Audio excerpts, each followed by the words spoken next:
रहा होगा ये नाभादास जी। नाभादास जी कौन है? नाभादास जी तो इनका जीवन हम लोगों ने आपको श्रवण कराया सबसे प्रथम दिवस में, जिस दिन भक्त माल की ये शोभा यात्रा निकल के हम लोग वापस आए थे उस दिन।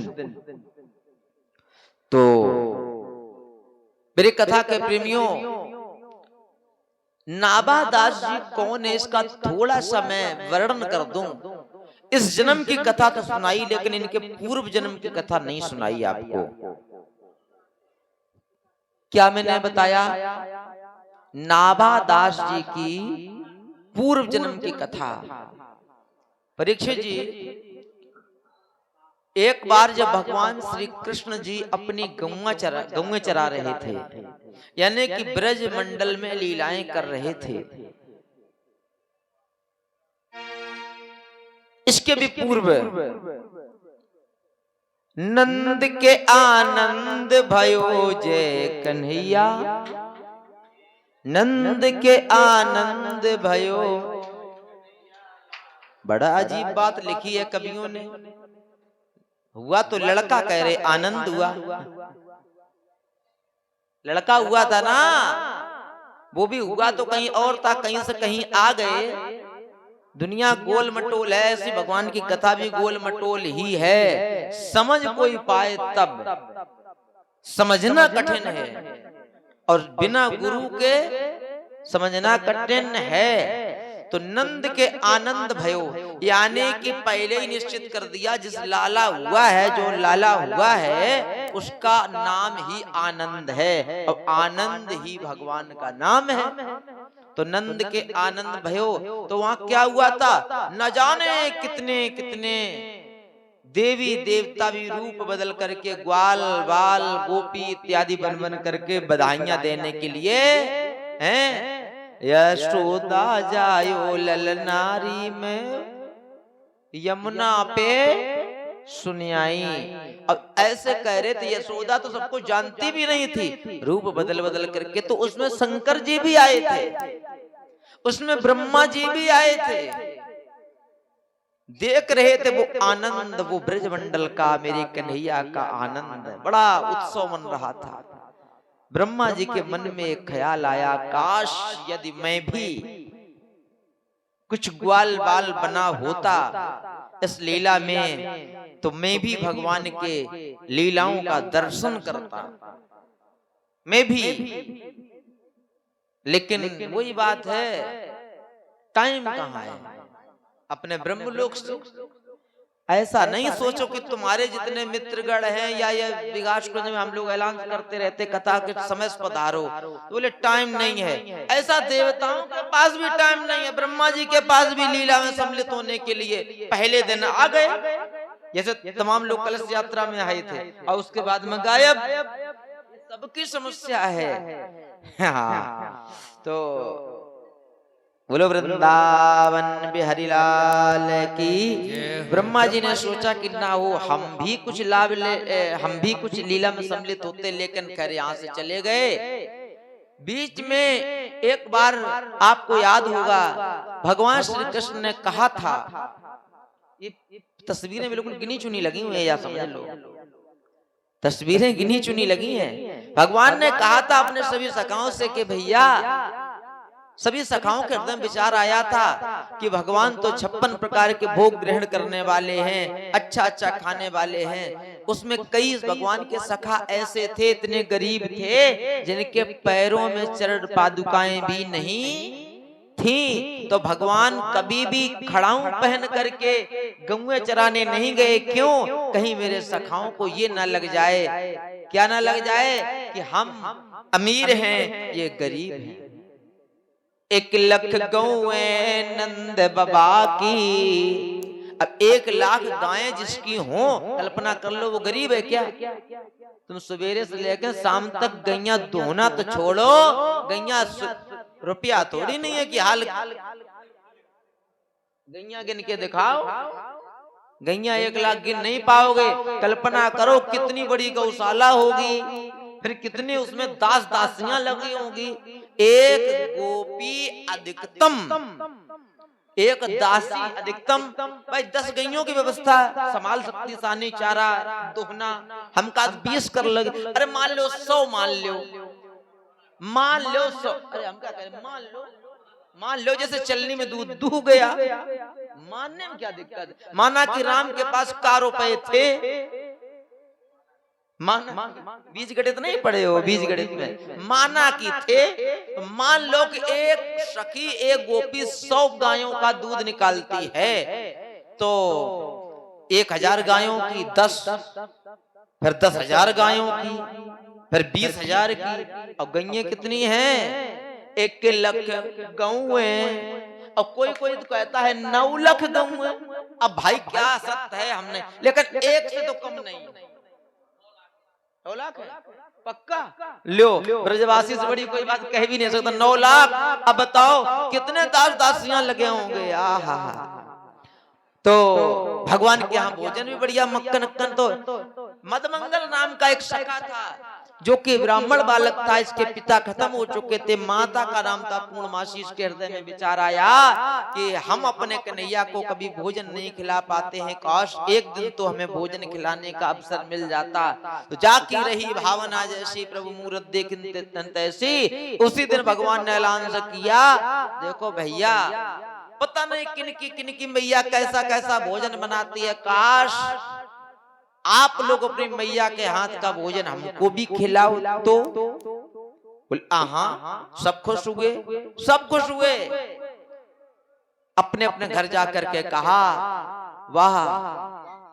जब घर पे जाकर के कहा तो सबकी मैयाओं ने अच्छा अच्छा भोजन बनाया, लेकिन ये जो मदमंगल है इसके पिता नहीं है। पिता इनके पुरोहिती का काम करते थे, अब थे नहीं, तो इनकी मैया जो थी, तो मैया को जो भी जैसे अमावस्या एकादशी पर और नहीं दान पुण्य लोग कर देते हैं, उसी से इनका गुजारा होता था। दुर्भाग्य ये था कि इनकी मैया का नाम पूर्णमासी, इनके घर में 2 दिन से अनाज नहीं था, गरीबती का हाल था। ये भी भाग के पहुंचा मदमंगल, मैया मैया कल मेरे कन्हैया ने कहा है कि मैं सबके हाथ का भोजन करूंगा, देखें किनकी मैया क्या क्या बनाती है, तो बनाओ। अब मैया के आंखों में आंसू आ गए, हे लाला मेरे कन्हैया ने पहली बार अगर कहा है, लेकिन दुर्भाग्य ये है हमारे घर में अनाज का दाना तो नहीं है, हम क्या बनाएं। हाँ एक व्यवस्था है, क्या बोले 3 दिन की, यानी कि परसों हमने कड़ी बनाई थी रखी है, वो भले ही लिए जाओ। झगड़ गया मदमंगल, हाँ मेरा कन्हैया हम सबको सभी सखाओं का राजा है, वो अच्छा अच्छा भोजन करने वाला है, तुम उनको 3 दिन की बासी कड़ी नहीं नहीं नहीं नहीं। लेकिन क्या कहते गरीब थी, कुछ कहा नहीं जा सकता। जब धन नहीं होता है ना, तो बड़े बड़े नहीं कहते खाली जेब, बड़े बड़े लोगों की पहचान, या ये कह दो कि अपने और बुरे का पहचान करवा देती है। ईमानदारी से बता रहे हैं, यदि आपके पास धन है, आप किसी के पास फोन करो, भैया मुझे 50,000 की आवश्यकता है, हाँ 2 लाख ले लो, 50,000 की कोई टेंशन नहीं। और जिस दिन तुम्हारे पास हो ना, उस दिन किसी से फोन करना, वो कहेगा भैया तुम थोड़ी देर पहले फोन कर देते, अभी हाल तो हमने किस्त कटवाई। महाराज जीवन का अनुभव उम्र से होता है, यीशु उम्र बढ़ती है। हाँ बोलो गोविंद भगवान की है। देखो कन्हैया जी की लीलाओं में प्रवेश हो गए हम तो। चलो रोने लगा, नहीं नहीं मैं ऐसा नहीं कर सकता। भैया ने समझाया, ले जा बेटा, भगवान तेरा हाथ का खा लेंगे। नहीं ले गया, घर पहुंचा, गैया लेकर के यमुना के किनारे। दोपहर हुई और भगवान कन्हैया ने बांसुरी बजाई, सब ग्वाल वाल और गौएं वगैरह सब एकत्रित हो गए, क्योंकि दोपहर में थोड़ा रेस्ट होता था। तुरंत अरे राम राम राम कन्हैया कि हाँ क्या हुआ, हम तो भूल आए। क्या भूल आए? बोले हम अपने, मेरे मैया ने बड़ा अच्छा अच्छा भोजन बनाया था, हम टिफिन घर में ही भगवान से छिपाओ। यद्यपि ये छिपाव नहीं है, जैसा सुदामा ने चोरी नहीं की थी, लेकिन छिपाव किया था मजबूरी के बस। इनके भाव तो बहुत है, लेकिन छिपाओ अपनी इज्जत झकने के लिए। महाराज भगवान कन्हैया ने कहा, देखो हमारे लिए सब सखा मेरे प्रिय हैं, हम सब सखाओं मिलकर के ही भोजन करेंगे, जाओ लेके आओ, जाओ झूठा के चूल्हे तक जाओ। अब बेचारा गया घर पे ले जा करके घर गया। अब बेचारा चाहट के बस जैसे तैसे, अब टिफिन ऐसे नहीं चलते थे, पहले हंडी चलती थी, हंडी मिट्टी के बर्तन। और अब भी हैं, जगन्नाथ भगवान में जाओ आप, हंडी में ही मिट्टी के बर्तनों में ही भोजन पकता है। हमने देखो सब कुछ बताया, लेकिन हम बता कर कोई भी कथा पूरी हो ही नहीं पाती है, क्या किया जाए। जगन्नाथ भगवान के धाम की महिमा अगर करने लग जाए तो पूरी नहीं हो पाएगी। धाम की महिमा केवल, कथा तो कथा है ना। देखो साहब, नील चक्र ध्वजा सिंह द्वार से अंदर आवाज नहीं आती है? बताओ 7 हंडियों में भोजन बनाया जाता है। विज्ञान आज तक हैरान है। नीचे लकड़ी जलाई जाती है चूल्हे पर, बड़ी बड़ी कड़ाहियों, फिर हंडी रखी जाती, 1 2 3, नीचे आग जलाई जाती है। और पता, भोजन सब में बराबर पकता है, लेकिन सबसे पहले ऊपर वाली हंडी में पकता है। पकना किसमें चाहिए? तुम अपने घर में करके देख लेना, नीचे नहीं पके, ऊपर नहीं पकेगा, नीचे वाला पहले पकेगा। वहां उल्टा क्यों?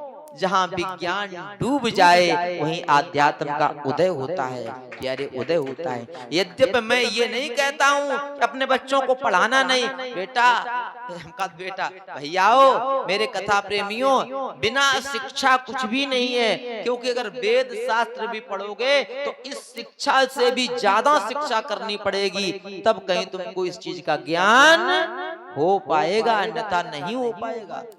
बोलो बाकी बिहारी लाल की जय, फफूंद वाले सभी भक्तों की जय। हाँ, सबकी जयकारा बुलाना ही पड़ेगा। तो सुनिएगा, भगवान ये पहुंचे घर, मदमंगल घर पहुंचे, वहां से हंडी उठाई। अब सोच रहे हैं कि अगर ये भोजन, ये 3 दिन की बासी, अब 4था दिन हो गया है, खट्टी हो गई, सड़ गई है, अगर बाई चांस ऐसा हो गया तो फिर क्या होगा? हैं? कैसे क्या होगा? सोचा समझा और ले गए। और जैसे भगवान श्री कृष्ण जहाँ बैठे थे उसके कुछ दूरी पर जानबूझ के धरती में गिरने का नाटक किया और गिर गए। मटकी फूट गई, वो छोटी सी हंडी थी, फूट गई। अरे कन्हैया क्या बताऊं, वो हम लाए भी थे, देखो वो भी। उन्होंने कहा कोई बात नहीं, हम धरती से ही उठा लेंगे। अब सोचा कहीं मेरा कृष्ण मीठा खाने वाला कहीं खट्टा ना खा ले। प्यारे देखिएगा भक्त का भाव, कहीं खट्टा ना खा ले, इसलिए बोले प्रभु ये ना खाओ, धरती में गिर गए। बोले नहीं नहीं, तो इसने अपनी जीभ लगा करके वो गिरी हुई कड़ी भी जूठी कर दी। भगवान ने कहा चिंता न कर, तो जो हम जूठी खाने के लिए तैयार हैं। जूठा भगवान ने खा लिया। ब्रह्मा जी ब्रह्मलोक से देख रहे थे, अरे हमें लगता है मैंने बयाना गलत ले लिया है। मैं जिसके उत्सव में गया था, जहां नंद के आनंद हो रहा था, हमें लगता है, क्या मैंने बताया, जहां नंद के आनंद हो रहा है वो शायद गलत है, वो परम ब्रह्म पूर्ण परमात्मा नहीं हो सकते हैं। यहाँ आप बैठे हैं, पहले से व्यवस्था यहाँ रोज पड़ता था, आज नहीं है। ऊपर से जाओ लेके आओ, वो रजाइयां रखी हैं वो बिछाओ। बोले वृंदावन बिहारी लाल की जय। सौभाग्य है आज हम लोगों का। ये आगे ऐसे चक्र डाल लो जैसे उस दिन डाला था।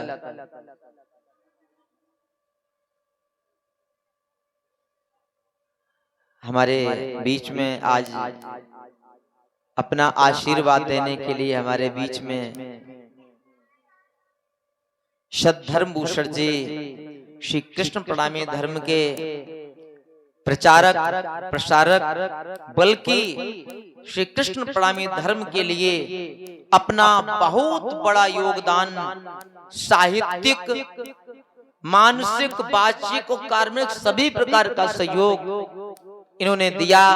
पूरे भारत में आज इनका नाम चल रहा है। स्वामी श्री श्याम किशोर शास्त्री जी आज हमारे बीच में आए हुए हैं, बहुत बहुत धन्यवाद।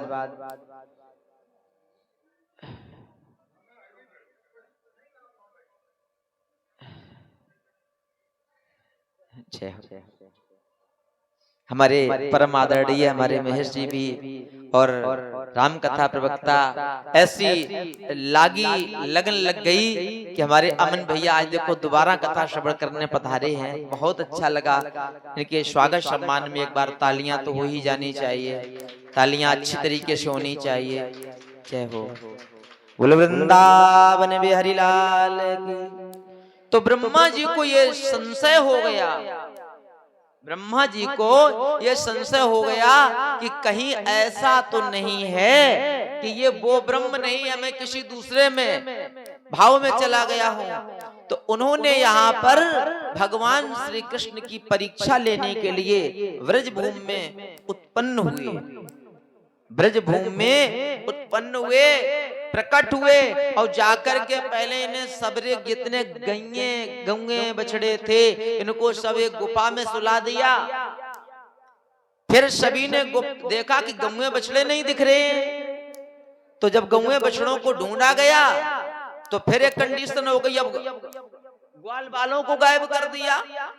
भगवान श्री कृष्ण अकेले बचे, सबको योग निद्रा में सुला दिया। भगवान ने कहा आखिरकार में मैं गौएं भी ढूंढ रहा हूँ, बछड़े ढूंढ रहा हूँ, फिर आखिरकार ये गए कहाँ हैं? और अब तो ग्वाल बाल, इसमें कोई निश्चित रूप से विशेष रहस्य है, गुप्त रहस्य है। भगवान ने तुरंत ध्यान दिया तो देखा क्या, ब्रह्मा जी का ब्रह्मलोक में ब्रह्मा जी ने ये सारी लीला करके बैठ गए। अथवा यूं मैं भाव को नहीं, पूरी कथा नहीं कहने जा रहा हूं, मैं ये बताने जा रहा हूं ये ब्रह्मा ये कौन है नावादास जी। तो जब वापस भगवान ने क्या किया, 1 वर्ष तक वो गुफाओं में कैद बने रहे और भगवान ने अपने स्वयं अपने देखो निज इच्छा निर्मित तन, अथवा यूं कहें जिनकी केवल कृपा दृष्टि से सारे संसार का नहीं सारे ब्रह्मांडों का जन्म हो जाता है, ऐसे बाल कृष्ण भगवान को कुछ गौए बछड़े बनाने में, ग्वाल वाल बनाने में कोई देर थोड़ी नहीं लगती है। भगवान ने सबका स्वरूप बना करके तैयार कर दिया और ऐसा तैयार किया कि हम आपको बता नहीं सकते। जिसकी जैसी नाक थी उसी नाक, जिस गाय का जैसा सींग था वैसी शरीर तो बनाया जा सकता था, लेकिन कोई चंचल था तो चंचल ही बना, किसकी चाल अगर जैसी थी वैसी बनाकर तैयार कर दिया। और 1 साल तक निरंतर गौचारण लीला होती रही। समझ लीजिए इस कथा से क्या सीख मिल रही है। इस कथा से ये सीख मिल रही है, ब्रह्मा जी को अपनी सृष्टि बनाने में टाइम लगता है। सृष्टि तो एक बार विश्वामित्र जी बनाने को चले थे, लेकिन जब तक उसकी कृपा नहीं तब तक नहीं। हमारे कृष्ण भगवान पूर्ण परमात्मा है, उन्होंने बिना ब्रह्मा जी के ही ये सृष्टि पुनः नई बना करके तैयार कर दी थी, पुनः नई बना करके तैयार कर दी थी। समझिएगा, ब्रह्मा जी ने सोचा आखिरकार में ये है क्या, मैं देखूं तू जो जरा जाकर के। तो उन्होंने कहा, हमारे ब्रह्मा जी ने विचार किया और देखा क्या कि वो सब वहां सो रहे हैं और यहाँ अप डाउन पर डे हो रहा है पूरे ब्रजमंडल से, निरंतर लीला चल रही है। सोचा कि अब मैं सृष्टि रचनाकार हूं, फिर ये सृष्टि में जीव कहां से आ गए, ये कहां से अतिरिक्त हो गए, वो तो सो रहे जो हमने बनाए थे। ध्यान रख करके देखा तो पता लगा भगवान का परम धाम ही खाली था। यद्यपि खाली कभी नहीं होता है, ये ब्रह्मा जी को दिखाने के लिए। देखिए हमारे व्रज मंडल के रसिक संत लोग इस लीला को विस्तार से कहते हैं। भैया कुंज, निकुंज, फिर निभृत निकुंज। कुंज बोलो, निकुंज, निभृत निकुंज। इसका अर्थ नहीं समझ पा रहे होगे। कुंज क्या है? एक कुंज लीला है, एक निकुंज लीला है, एक निभृत निकुंज है। और आज कथा का विराम है। हम नहीं चाहते कि आज बार बार संगीत हम बजवाएं, आप लोग नृत्य करो, यद्यपि वो भी व्यवस्था होगी, लेकिन आज कथा रस में इतने डूब जाओ जो आपको कुछ समझ नहीं। कुंज लीला क्या है? ये जो अभी हाल लीला हम सुना रहे थे, ये व्रज की लीला है, ये कुंज लीला है। गिरिराज जी धारण किए, ये कुंज लीला है। निकुंज लीला क्या है? निकुंज में केवल भगवान और उनकी जो नित्य सहचर्या हैं, इसके अलावा किसी की प्रवेश इसमें सखा भी नहीं है। सखा गोपी भाव में है, सखा है वो स्त्री भाव में है। हमने कई बार, अब तो बंद कर दिया, पहले होर्डिंगें लगवा देते थे। हमारी कथा में पुरुषों का प्रवेश वर्जित है। अब पुरुषों का मतलब क्या था? आते खूब थे। पुरुष का मतलब है अहंकार। आप एहसास करके देखिए, पुरुष भाव में जब तक रहोगे। आज भक्तमती वीराबाई का चरित्र है, अभी हमारा आप लोग 1 घंटे बाद श्रवण करेंगे, ध्यान से सुनना, बहुत सुंदर चरित्र आएगा। पुरुष भाव में अहंकार की पुष्टता हो ही जाती है, और अहंकार की यदि पुष्टता खत्म हो जाए, ये अगर विनम्रता में आ जाए, तो फिर समझ लीजिएगा, और कोई केवल वो समझो निकुंज का प्रवेश का अधिकारी हो जाता है। निकुंज में कौन है? बड़े बड़े रसिक संत जन। अब तो कई संत ऐसे हैं, जैसे हमारे राधा बाबा वृंदावन के अब नहीं है, रामकृष्ण बाबा जी वगैरह वगैरह। हमारे भ्राताश्री आए हुए हैं, इधर पहना दो, इधर पहना दो। हमारे बड़े भैया आए हैं, सपत्नी भाभी श्री भी आई हैं।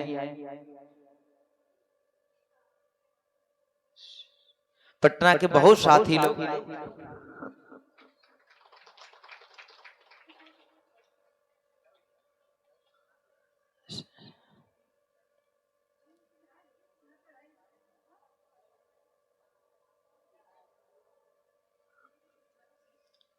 हमारी नानी जी आई हैं, मामी जी आई हैं, भाभी जी आई हैं। अब तो में चिंता नहीं है। हमें लगता है भक्तमाल में हमने बहुत ही तीक्ष्ण बातें कही हैं विधर्मियों के लिए, तो ये हमारी रक्षा के लिए आए हैं सब लोग, है ना? यही कर दो सब। ये पूरा भगवान का धाम है हमारा, ये वृंदावन धाम है। और प्रसाद में लेना बाद में, ठीक है? अभी कहाँ लोग ही फिर बैठे रहोगे लेकर के, बाद में प्रसाद लेना सब। आ जाओ, शीघ्रता से आ जाओ, फिर स्थान ग्रहण करिएगा।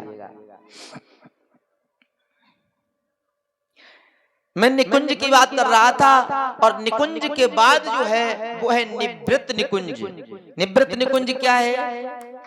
जहां केवल प्रिया प्रीतम के अलावा कुछ भी ना हो। यहाँ तक कि भगवान की जो अष्ट सखियां हैं वो भी वहां पर नहीं होती हैं। वो साहब निकुंज, निभृत निकुंज होता है। जो यहाँ कथा चल रही है, बोले गोविंद भगवान की जय हो।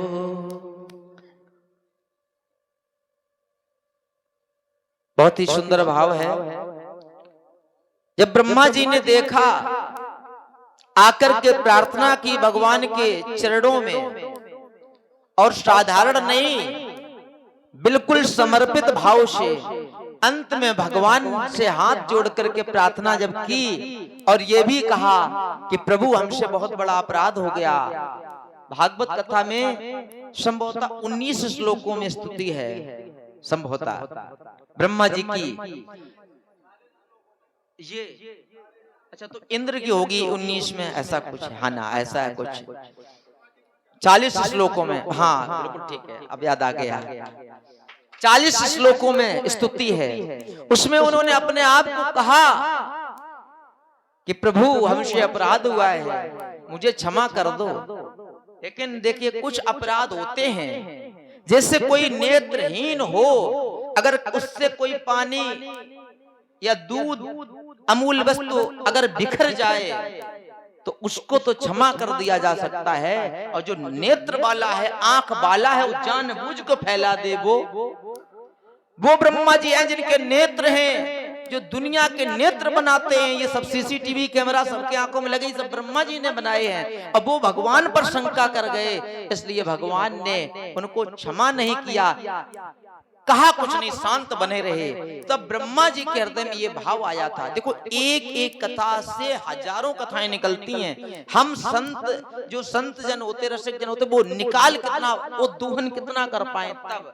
तब ब्रह्मा जी के हृदय में विचार आया है, हे प्रभु ऐसे ऐसे आपकी लीलाएं जिसमें हम भी भ्रमित हो गए। कभी आपके जीवन में, आपकी लीला में कभी हमको भी अगर कोई कार्य करने को अगर मिल जाए तो इससे बड़ा सौभाग्य नहीं होगा। तब भगवान ने कहा था, चिंता न करो, मैं आपको अवसर दूंगा। कब दूंगा ये पता नहीं, घुमा दिया। तो वही ब्रह्मा जी इस कलिकाल में दक्षिण भारत में, मैंने उस दिन बताया था, तेलंगाना प्रदेश में भद्राचलम गांव में नाभा दास यानी कि नारायण दास जी के जन्म रूप में जन्म हुआ था। और वो जब जन्मे तो उनके नेत्र नहीं थे। क्यों? आंख होते हुए भी तुमने भगवान की परीक्षा के बारे में सोचा, इसलिए नेत्र नहीं थे। वो तो हमारे कीलदास जी की और हमारे अग्रदेवाचार्य जी की ऐसी कृपा हो गई तो उन्होंने जल छिड़क करके उनको नेत्र प्रदान कर दिए। वो नाभादास, उन्होंने ये भागवत भक्तमाल ग्रंथ लिखा। तो ऐसे नाभादास जी को हम बार बार प्रणाम कर रहे हैं। बहुत बहुत हमको एवं उनकी टीकाकार जो प्रियादास जी हैं उनको हम बारंबार प्रणाम कर रहे हैं। आइए हम आप लोग प्रेम से एक बार हरि नाम संकीर्तन 2 मिनट में गाएंगे, उसके बाद में हम सीधे प्रवेश होंगे कथा की ओर। गोविंद हरे गोपाल हरे, जय जय प्रभु दीन दयाल हरे। गोविंद हरे गोपाल हरे, जय जय प्रभु दीन दयाल हरे। गोविंद हरे गोपाल हरे, गोविंद हरे पाल हरे, जय जय प्रभु दीन दयाल हरे। जय जय प्रभु दीन दयाल हरे। जय हो।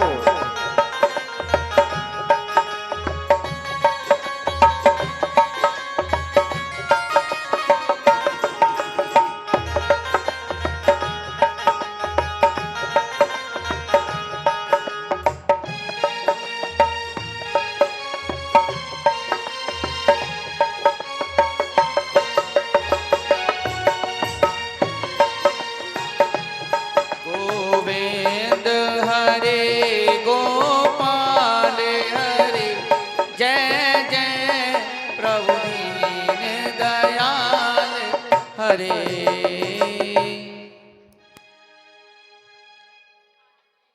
बोलो बांके बिहारी लाल की।